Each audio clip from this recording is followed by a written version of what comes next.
Mr. President, revoke any memo. I don't want to say white. What you just saw there was the former president of Zimbabwe refusing to answer a question because it was posed by a man with a white face. And to quote Mr. Mugabe there, he does not want to see a white face. But the reason this is in the news today is because the newly appointed South African president recently crossed 100 days in office. Mr. Ramaphosa is being heavily criticized by both his party and his supporters for moving too slowly on the topic of land reform. Now, to provide some context, the South African Parliament recently voted to seize land from white farmers with no compensation. And with that in mind, I have to ask, has South Africa learned nothing from Zimbabwe, who in the year 2000 passed the same sort of legislation, taking land from thousands of white farmers? In fact, they went a step further and punished any black men who supported these white farmers in roles such as manager or even partner. Now, if you take a look at this graph, which is measured in tons, you can see exports dropped like a rock immediately.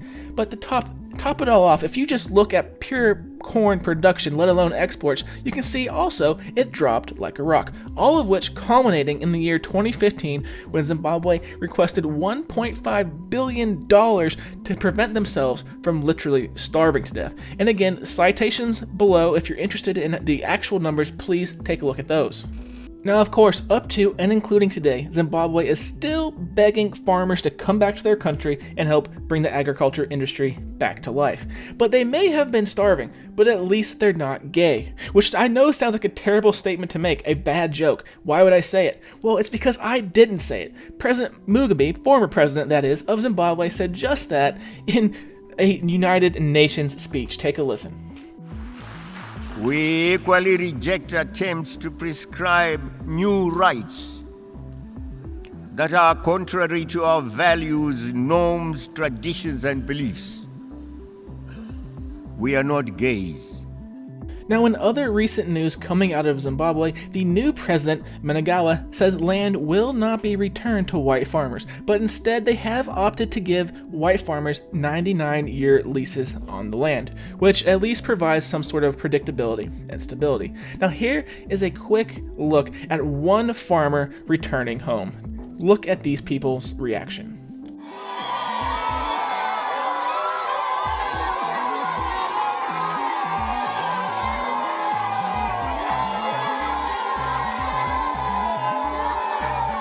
You would have thought that farmer just won the Super Bowl or the World Cup, whatever you soccer fans out there like. But anyways, not all farmers returning home were greeted with so much optimism. In fact, take a look at this gentleman returning home to find his house in absolute shambles. Now, one of the recurring comments I see on this whole land reclamation, bringing the white farmer back, blah, blah, blah, is that we don't need, no one needs white farmers to farm for them. People have been farming in Africa for centuries. People are capable of producing for themselves.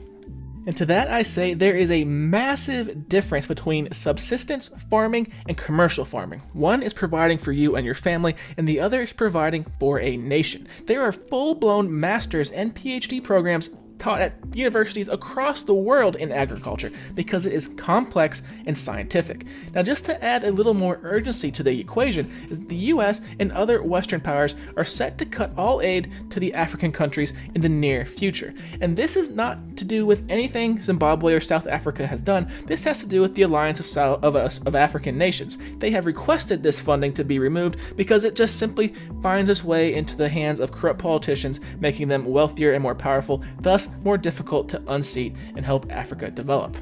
At this point, I feel it's very important to mention that a mere 2% of the US population makes a living in the farm industry. And this 2% feeds the rest of America, at least in very simplistic terms. But not only are they feeding all of America, this 2% of people, they are also making nearly 20% of their profits from exporting their product.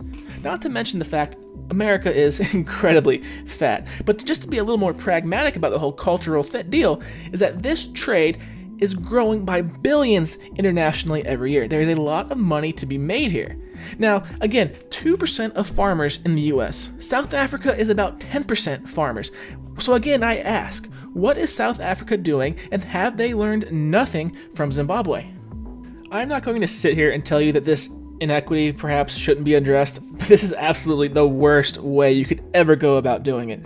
You're going to ruin lives, you're going to cause violence, and quite frankly, you're going to starve a lot of people. My idea would be, if you have to do something, is to maybe tax farm profits and use that money to either buy back land or make more land agriculturally viable and give that to your indigenous population. Whatever you want to do, there are ways to go about this that will not involve so much uncertainty, stupidity, and ultimately violence. But anyways, guys, that's just my thoughts on the subject. Please let me know in the comments below what you think about this whole situation. As always, big shout out to my Patreon supporters. I appreciate everything you do for me. Until next time, guys, peace.